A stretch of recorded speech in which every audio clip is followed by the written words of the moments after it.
ಅಪ್ಪನೆಂಬ ಆಲದ ಮರ. ಸಂಸಾರವೇ ನನ್ನ ಬದುಕು ಎಂದನು. ಬದುಕಿನ ಕಷ್ಟಗಳ ಕೋಟಲೆಗಳ ಸಹಿಸುತ್ತಾ ಬಂದನು. ಸಾಕಷ್ಟು ಜವಾಬ್ದಾರಿಗಳು ಅವನ ಹಿಂದೆ. ಜಗತ್ತೇ ಚಿಕ್ಕದಾಗಿದೆ ನಿನ್ನ ಮುಂದೆ. ವಿಶಾಲವಾದ ಸಾಗರವೇ ಅಪ್ಪ, ಮೌನವೆತ್ತ ಮೂರ್ತಿಯೂ ಅಪ್ಪ.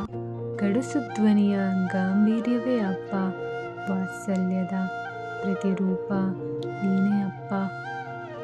ಮಕ್ಕಳ ಬದುಕಿಗಾಗಿ ಮುನ್ನಡಿ ಬರೆದನು. ಸುಖ ಸಂತೋಷದ ಪುಟವ ತೆರೆದಿಟ್ಟನು. ಹಗಲಿರುಳು ಶಕ್ತಿ ಮೀರಿ ದುಡಿದನು. ಜೀವನದ ಪಾಠವನ್ನು ಹೇಳಿಕೊಟ್ಟನು.